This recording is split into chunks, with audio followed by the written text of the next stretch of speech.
My brother grabbed the microphone at our father's retirement party, told 200 guests that I was a greedy, heartless sister who deserved to be publicly shamed, and then his fiancée threw a full glass of red wine across the table directly into my face. They thought everyone would erupt in laughter. Instead, a federal judge sitting 3 seats away quietly set down his fork, folded his napkin, and picked up his phone. That is where this story truly begins. I need you to understand something about my family before I explain what happened that Saturday evening at the Harborview Club in Annapolis, Maryland. I am 31 years old.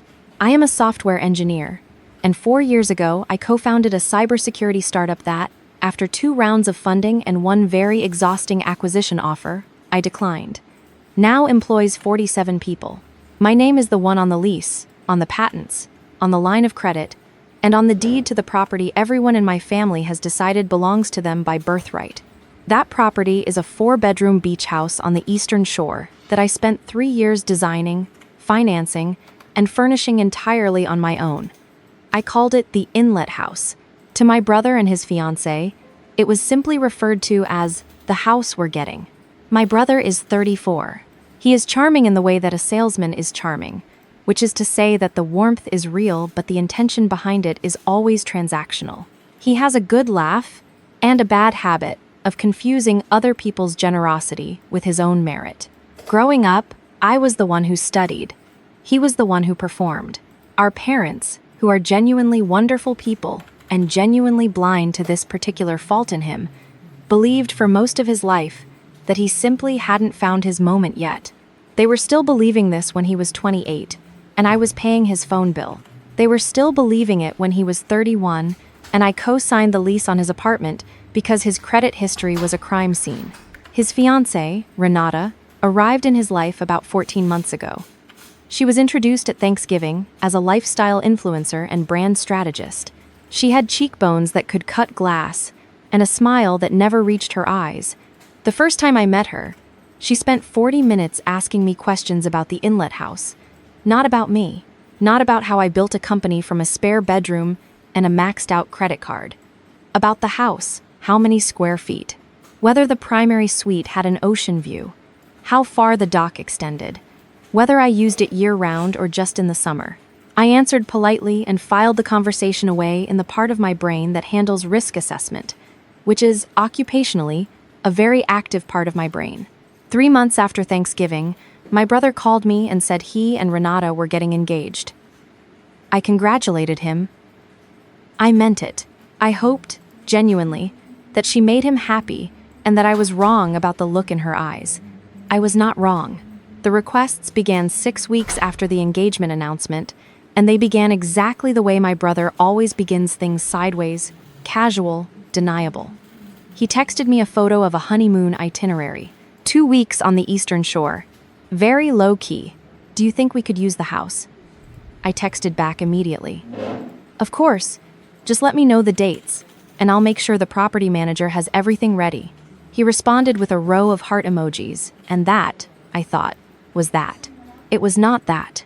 A week later, Renata messaged me directly for the first time. She had clearly been given my number without my knowledge. The message was 3 paragraphs long. She explained that she and my brother had been thinking, and that a 2-week honeymoon really wasn't enough time to create the content they needed for their joint travel brand, which they were launching alongside the wedding. They were envisioning a 3-month stay. She used the word envisioning 4 times in 3 paragraphs. I read the message twice, wrote a careful response explaining that I used the house regularly for work retreats and client entertaining, and that I could offer them 3 weeks maximum, and sent it before I could second-guess my own generosity. Renata replied 40 minutes later. She said 3 weeks was, honestly, a little insulting, given everything my brother had done for the family. I stared at my phone for a long time, trying to identify a single concrete thing my brother had done for the family that was not either obligatory or funded by someone else. I could not think of one. I told her the offer was 3 weeks, and I wished them a wonderful engagement. That was when my brother stopped texting casually and started calling with a hard edge in his voice. The calls escalated over the following 2 months. He wanted the house for the summer. Then he wanted it permanently. framing it as a business arrangement where he and Renata would manage it as a rental property on my behalf, keeping a management fee that he helpfully calculated as 60% of all rental income. When I explained that I had a property manager already, and that 60% was not a management fee but a hostile takeover of my asset, he accused me of being threatened by Renata's business acumen. I stopped taking his calls after that and communicated through text only, which I saved. The night my father's retirement party was announced, my mother called me, overjoyed. She had booked the Harborview Club, invited 200 people, arranged for a live quartet and a 4-course dinner, and was happier than I had heard her in years. My father had spent 32 years as a structural engineer with the Army Corps of Engineers. He had earned this celebration.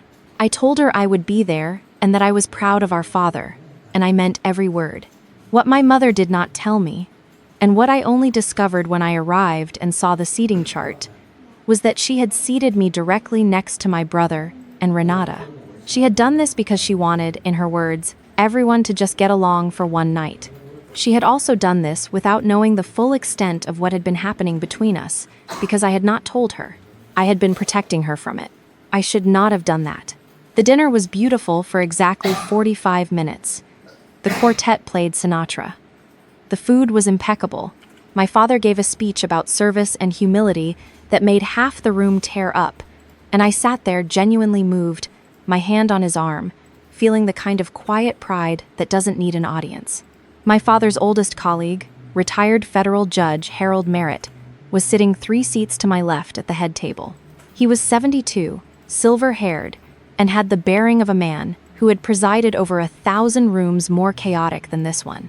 He and I had spoken before dinner about my company, about cybersecurity law, about the Eastern Shore. He was the kind of man who made you feel, without any particular effort, that the world was basically going to be fine. My brother stood up during the open toast portion of the evening. He was wearing a new suit that I was fairly confident I had not been paid back for. He tapped his champagne glass and smiled at the room, and I felt the muscles in my jaw tighten because I knew that smile. I had been watching that smile work a room since he was 19 years old. He said all the right things about our father first. He was good at that.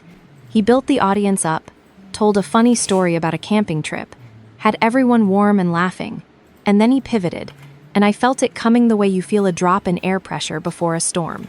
He said he wanted to talk about family, about what family means, about how real family shows up. He said he had been doing a lot of thinking lately about the people in his life who understood that word and the people who did not. He turned and looked directly at me with an expression I can only describe as theatrical grief. He said it was painful, truly painful, to watch someone in your own family choose a beach house over the people who loved her. He said that when Renata and he had asked me, simply and humbly, to share the property that the whole family had helped build through years of love and support, I had said no. I had looked them in the eye and said no. And then, his voice dropping to a tone of wounded disbelief, he said he thought the room deserved to know what kind of person hides behind an LLC when her own brother comes to her with his hand out. 200 people went very quiet. I set my fork down. I kept my face neutral, the way I keep my face neutral in investor meetings when someone across the table says something that is both wrong and designed to destabilize me. I looked at my brother and I said, calmly and clearly, that this was not the time or place, and that everything he had just said was either false or missing critical context, and that I would be happy to discuss it privately after dinner. Renata stood up.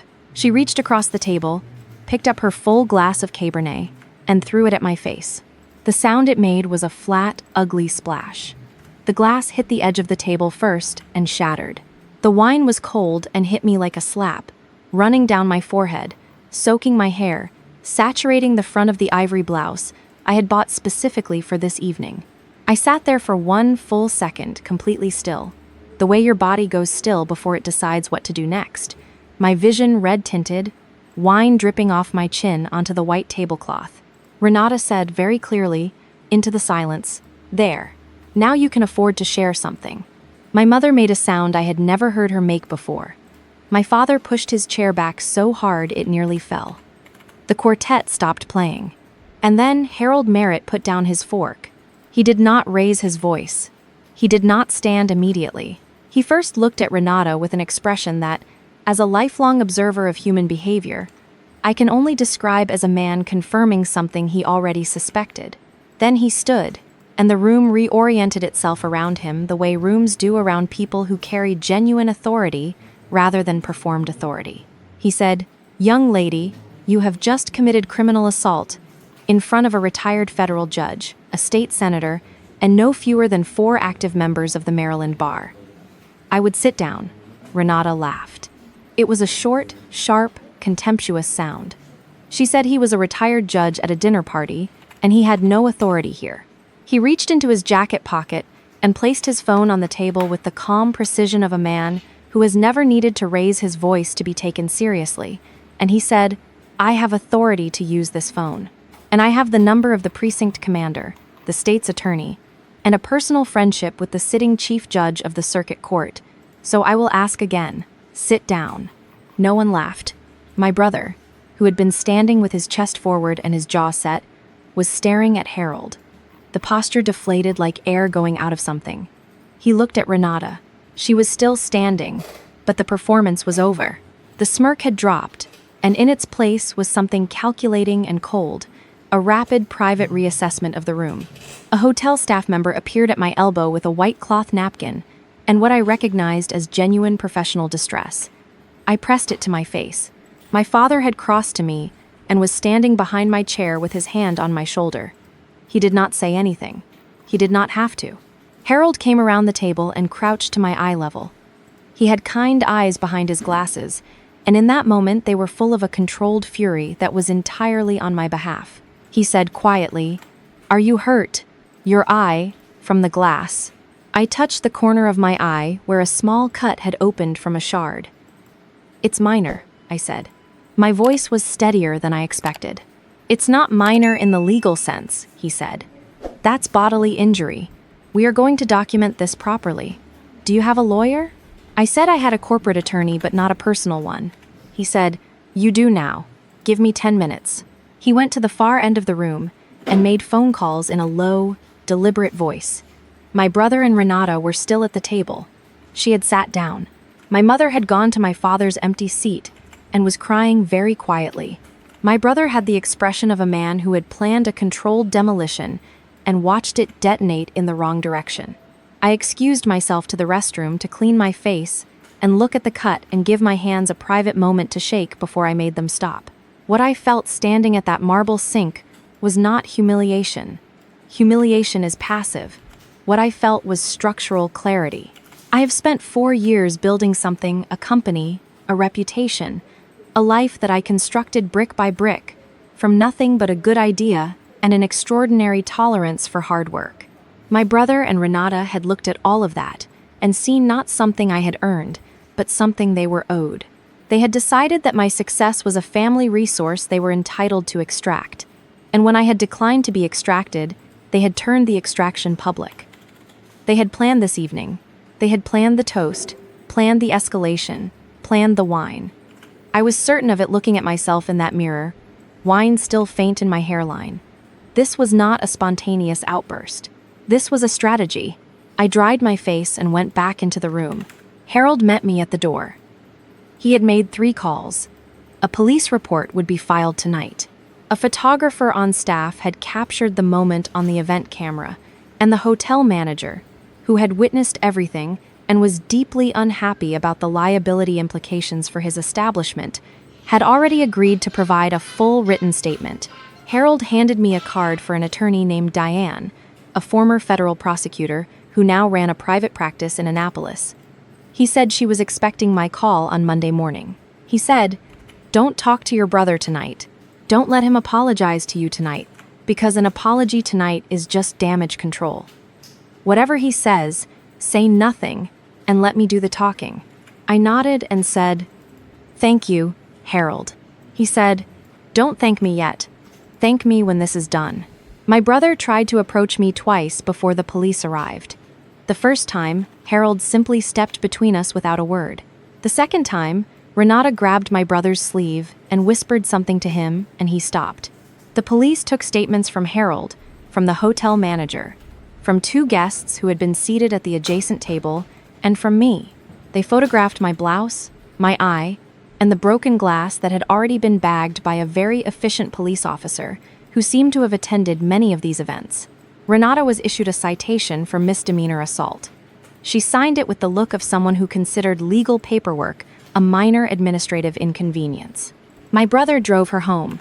He did not speak to me before he left. I stayed until the end of my father's retirement party because it was my father's retirement party and I was not going to let them take that from him. I danced with my father to a Frank Sinatra song, and I did not cry once. What I did not know, driving home that night with Harold's card in my purse and wine still faint in my hairline, was that the evening at the Harborview Club was not the whole story. It was only the part that happened in public. The real story, I would learn in the following 10 days, was considerably worse. Monday morning, I called Diane. Her voice on the phone was brisk and precise, the voice of a woman who had cross-examined people for a living and found most things in life comparatively straightforward. I gave her the short version. She said the citation Renata received was a starting point, not a ceiling, and that given a documented injury, a witness of Harold's standing, photographic evidence, and a hotel full of witnesses, the state's attorney would almost certainly upgrade the charge. She also said she wanted to talk about the property. I told her about the inlet house, the requests, the escalation, the texts. She asked me to forward everything. I sent her 63 text messages, 4 voicemails I had recorded, and 2 emails from Renata. I also sent her the corporate documents for Shore Holdings LLC, the single-purpose LLC I had created 3 years ago, specifically to hold the inlet house for the same tax, liability, and insurance reasons that most real estate attorneys recommend for properties of that value. Diane read everything and called me back the same afternoon. She said, "They didn't do any research at all, did they?" I said I didn't believe so. She said, "The property isn't yours to give. It's the company's asset. If you transferred it for no consideration to a family member, you'd be looking at gift tax exposure, potential fraud on your investors if any of your company debt is cross-collateralized, and a forensic accounting nightmare. They asked you to hand them a liability dressed as a gift." I said I had tried to explain this to my brother. She said, "He either didn't listen, or she told him you were lying. I'm going to want to know more about Renata." She already did. She had a colleague who specialized in civil litigation and pre-suit investigation, and on her recommendation I authorized a full background check. What came back 4 days later was a document that I read 3 times because I kept expecting to find an error. Renata had a name she had been born with and 2 names she had used since. She had lived in 4 states in 6 years. She had been engaged before my brother once in Colorado to a man 12 years her senior who owned a ski lodge, and once in Georgia to a man who ran a real estate development company. Neither engagement had resulted in a marriage. The Colorado man had filed a civil suit against her for $47,000 in loans she had taken from him and not repaid, settled out of court. The Georgia man had obtained a restraining order. 2 previous landlords had won default judgments against her for unpaid rent, totaling over $22,000. Her brand strategy business had no registered clients, no business license in Maryland, and a website that had been live for less than 18 months. She was not a lifestyle influencer, building a brand. She was a person with a system. I sat with this information for a long time before I decided what to do with it. Part of me, the part that had been covering for my brother's bad decisions since he was 22, wanted to protect him from it. He was going to be devastated. He was going to feel foolish. And I knew my brother well enough to know that feeling foolish was, for him, one of the most unbearable things in the world. It was why he had developed a talent for making other people feel foolish first. But I also knew that if I protected him from this, I was not protecting him. I was participating in my own exploitation and his ongoing destruction. I called my mother.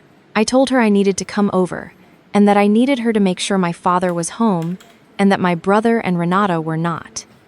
She heard something in my voice and did not ask questions.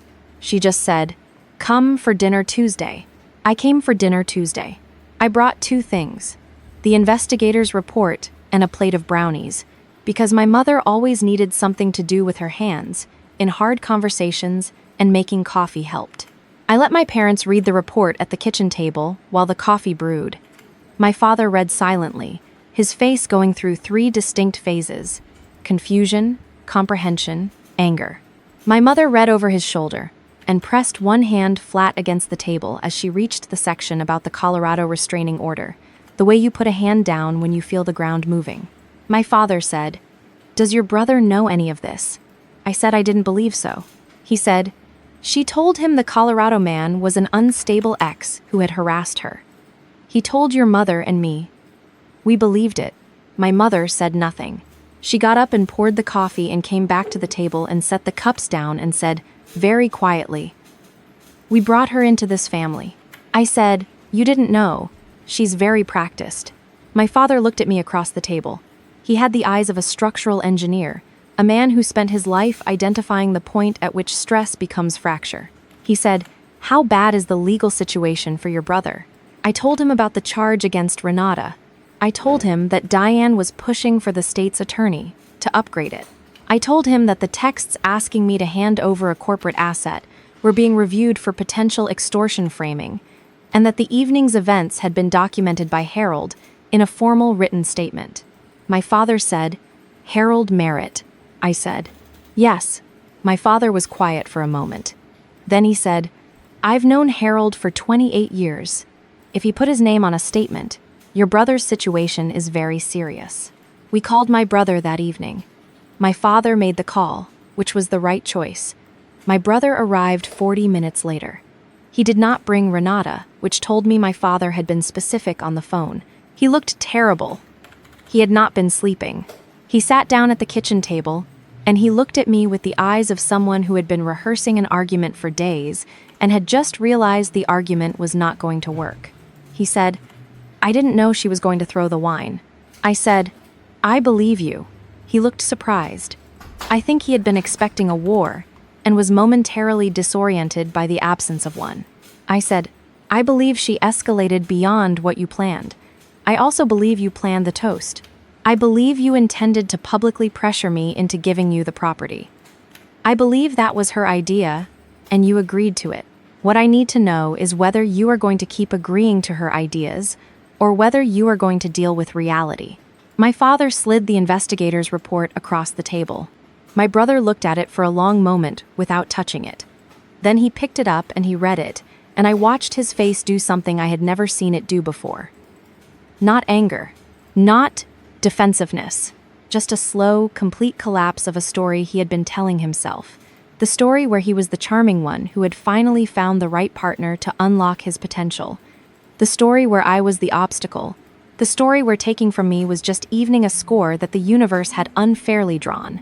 He got to the page about the Georgia restraining order, and he stopped reading. He said, "She told me he was controlling."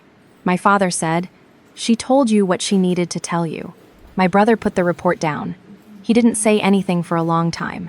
Then he said, "She told me the house was basically yours to give. She said you were being stubborn out of ego. She said the LLC was a technicality you were hiding behind."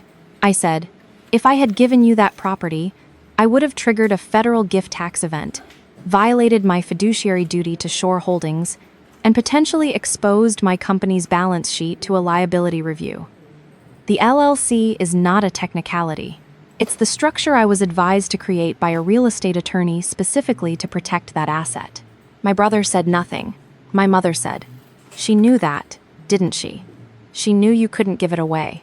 I said I didn't know what she knew, but I knew she had done this before. My brother left at 11 that night. He did not say much in the last hour. He sat at the table with the report in front of him, and he looked like a man doing extremely painful arithmetic. I didn't push him. I had said what needed to be said. The rest was not my work to do. 2 days later, Renata found out about the investigator's report. I do not know exactly how, though I have a theory that my brother told her in a confrontation I was not present for. What I know is that at 9 in the morning, 11 days after the retirement party, I received 42 text messages in the span of 20 minutes. They escalated from furious to incoherent. She threatened to go to my company's board with evidence of my financial misconduct, a fiction she had apparently constructed from my brother's secondhand accounts of conversations He had misunderstood, or she had. Deliberately distorted. She threatened to contact my investors. She threatened to post about me on every platform she had access to. I forwarded all 42 messages to Diane before I even had my second cup of coffee. Diane filed for a temporary restraining order the same afternoon and sent Renata a cease and desist that was, by Diane's own description, surgical. It cited the specific statutes covering defamation per se, tortious interference with business relationships, and harassment under Maryland law. It was accompanied by a formal notice that her social media accounts and communications were being monitored, and that any further contact with me, my employees, my investors, or my clients would result in immediate civil action with damages. Renata went quiet, not because she was sorry, because she was calculating. The criminal case moved faster than I expected, largely because Harold Merritt's affidavit was, as Diane described it on the phone, in a tone that suggested she did not use this word lightly devastating. Harold had not simply described what he saw. He had described, with 30 years of legal precision, the premeditated nature of the sequence, the planned speech, the coordinated escalation, the deliberate targeting of a family member at a public event. He used the word premeditated twice. The state's attorney upgraded the charge from misdemeanor assault to assault in the second degree, a felony, citing bodily injury and the use of a projectile. My brother retained a private attorney. He and Renata had, by this point, separated, though I only learned this from my mother, who learned it from my brother, who said it in 2 words on the phone and then changed the subject. Louise had apparently moved out of his apartment and back to wherever she had come from before Maryland. Her social media had gone dark. The arraignment was a quiet, procedural thing in a pale courtroom downtown. I sat next to Diane and watched Renata enter a not guilty plea with the practiced composure of someone who had faced rooms like this before. She was wearing a conservative gray blazer that she had not been wearing at the retirement party. Her attorney was polished and quick, and entered 3 motions before the judge had finished reading the docket. The judge denied 2 of them. My brother was there. He sat in the public gallery, not at the defense table. He was not charged, which Diane had warned me was likely his actions that evening, while planned and cowardly, did not meet the evidentiary threshold for a separate charge. He sat in the back row looking at the floor, and when I walked past him in the hall afterward, he said my name once, just my name. I stopped. He said, "I'm sorry. I know that doesn't fix anything. I know it doesn't cover what I did or what I let happen. He stopped. He pressed his hand to his forehead. I don't have an excuse. I wanted something I hadn't earned, and I convinced myself you owed it to me, and she helped me do that, and I let her. I let her do all of it." I looked at my brother for a long moment. He was 34 years old, and he looked, standing in that courthouse hallway in his rumpled suit, like someone who had just put down a very heavy thing and didn't yet know how to walk without it. I said, "Are you going to therapy?" He said he had an appointment on Thursday. I said, "Good, keep going." I walked out. Diane held the door. The fall air off the harbor was clean and cold, and I stood on the courthouse steps for a moment just breathing it in. The trial, such as it was, ended 6 weeks later, when Renata accepted a plea agreement. Guilty to second-degree assault, 18 months of supervised probation, a $5,000 fine donated to a local domestic violence organization, and a permanent stay-away order covering me, my business, my employees, and my parents' home. Her attorney had argued strenuously against the stay-away order and lost. The judge, a small, precise woman with very little patience for what she called performative remorse, signed it without comment. Renata's prior civil judgments, surfaced by Diane's associate during discovery, had been quietly devastating to her credibility. The prosecution had not needed to use all of them. They had needed only to establish pattern, and the pattern had established itself. She left Maryland as far as I know. Her social media remains dark. My brother did not attend the plea hearing. He texted me that he couldn't be in that room and that he hoped I understood. I told him I understood. I meant it. My parents' relationship with me has required some rebuilding, not because they did not believe me, but because parents who have enabled a pattern for 34 years have their own reckoning to do. And that reckoning is not easy, and it is not fast. My mother cried on the phone with me twice in the month after the hearing, not about what had happened at the party, but about what she was beginning to understand about the years before it. My father has been quieter but more present. He calls more. He asks real questions. He is doing the work, in the slow, unglamorous way that structural engineers do most things methodically, without shortcuts, with attention to the load-bearing walls. The inlet house is fine. It is better than fine. I spent a long weekend there in November with my laptop and a good book, and the particular silence of a beach in the off-season, the kind of silence that costs nothing and belongs entirely to itself. I sat on the back deck in the early morning with coffee and watched the inlet fog burn off over the water, and I thought about the version of me from 18 months ago who had been quietly absorbing demands and making herself smaller and telling herself it was generosity. It was not generosity. Generosity is a choice. What I had been doing was a slow surrender, and I had mistaken the absence of conflict for the presence of peace. Harold came for Thanksgiving. He has come to my parents' Thanksgiving for 28 years, and this one was no exception. He brought a bottle of wine from a vineyard in Charlottesville. It's made my father laugh 3 times before appetizers. After dinner, we sat on the back porch, and he asked me how I was doing, and I told him the truth, which was that I was better than I had expected, and also more tired than I let on. He said, "The people who take the most from us are never the strangers." I said I had been learning that. He said, "You handled yourself extraordinarily well. I've watched a lot of people come apart under that kind of pressure." "You didn't come apart. You documented. You called your lawyer. You gave your parents the information they needed, even when it hurt." I said, "I almost didn't. I almost protected him from it." He said, "I know. That's the hardest part, when the person who has been hurting you is someone you grew up loving. But protecting someone from the truth of their own behavior isn't love. It's just a longer version of the same damage." We sat with that for a while, looking at the yard and the late November sky. My brother sent me a card in December. It was a plain card, no design, the kind you buy in a pack of 10. His handwriting was cramped and careful, like he had drafted it more than once. He wrote that he was 3 months into weekly therapy, that he was working a leasing job he was modestly good at, that he had started paying down a credit card on his own for the first time in his adult life, and that it felt, weirdly, like the most adult thing he had ever done. He wrote that he did not expect me to forgive him, and that he was not writing to ask for it. He was writing because his therapist had suggested he practice saying things that were true without needing them to produce a particular outcome. He said he was proud of me, not of my company or the house or any of it, of me.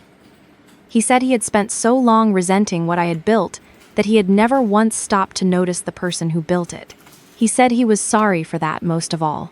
I put the card on the windowsill in my home office, which is a thing I only allow myself to do with things that are true. The inlet house is rented through a management company for 3 weeks this spring to a family from Pennsylvania who found it through a vacation rental platform. The mother emailed me a note after booking to say that her daughter had seen the photos of the dock at sunset and cried because she had always wanted to see the Chesapeake. I wrote back and told her to walk out at low tide and look for the blue crabs under the far piling, because they are almost always there and they are extraordinary if you have never seen one up close. I am already planning to be there myself in April, when the water is still cold but the light comes in low and gold, and the whole inlet smells like salt and something alive beginning again. Some places are worth protecting. Some things you build are exactly what they were always meant to be yours, and no one else's, and standing.